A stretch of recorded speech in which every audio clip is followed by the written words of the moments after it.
Yes, I'm going to drag my cursor down, select all those. And then on my keyboard, I'm going to hit what's called the command button. The command button. And hold it down, and then I'm going to select all of the data in column F. You see that? How I've selected 1, 2. So first thing I'm going to do is I'm going to try to answer our question of if size affects predators. So I'm going to go to Insert, Chart. Look at that. It does it like for me automatically. You see that? And now you can see here's our mixed variable is the size, and our dry variable is the number of attacks. And if you look at this, you can see this is pretty much a straight line. So that tells us predators attack every gall. Okay, I'm going to move this chart. I should be able to move it, and I'm going to move it to its own sheet. So you can see it's down here labeled as chart 1. Okay, sheet 1, chart 1. Now probably I should do things like you can edit the chart. Yours is probably gonna look a little different because you're using your Chromebook, but edit the chart, all that stuff. We can change the title, we can change the backgrounds and stuff like that. Let's go back to sheet number 1 down here. And then the next thing we're going to do is we're going to select all of A, all of B, and all of C.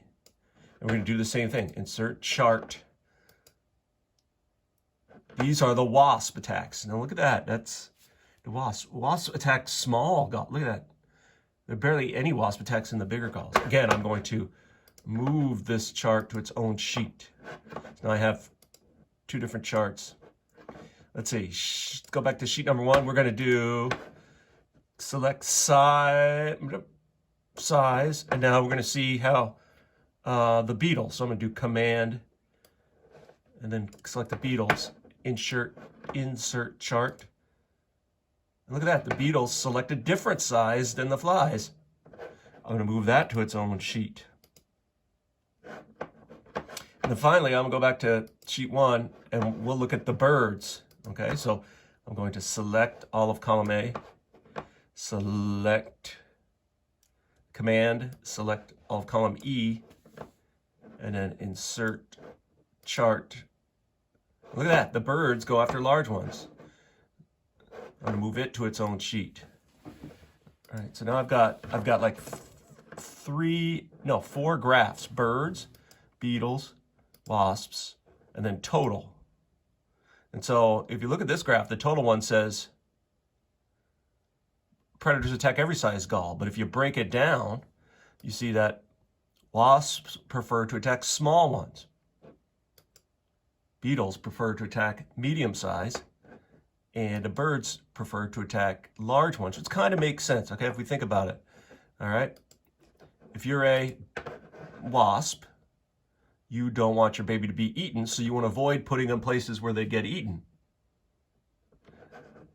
Likewise, if you're a beetle, you want to avoid putting your places where your babies get eaten. And if you're a bird, let's see, why would you go after the large galls? Well, you want to make sure you have a gall fly in there. If all the smaller ones are attacked, like 90% of the smaller ones are attacked by beetles and wasps, that means 9 out of every 10 galls you attack if you're a bird are going to have something small, something farther on the energy pyramid. They're going to have less available energy. So you are going to attack the big ones. So it's kind of like the predators all affect each other on what they attack, right? The birds don't want to attack little galls because there's not going to be a fly in there. The beetles don't want to attack big galls because they don't want to get eaten by a beetle or a bird.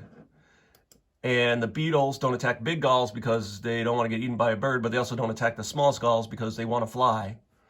And the poor fly is attacked at all sizes. All right, so today, what I want you to do, oh yeah, we might as well do one more graph. Let's do one more graph. In fact, today, what I want you to do is, I want you to make sure you at least do this graph. You select all of the data. See that? I just dragged my cursor go to Insert, Chart, bing, and there we have everything in one graph. It shows the whole story. And then this will probably be the graph we use when we move it to its own sheet. But you can see, like, you'll be able to edit it, copy it. We're going to move it to its own sheet. Right, so there's all the data. There's a line that shows total and all the different predators. Okay, so let's see. What do I really want from you today? I want you to take this sheet and I want you to make, see if you can make at least 2 different graphs. So follow the instructions I showed you and make 2 different graphs, 2 different charts. Okay? Best of luck to you.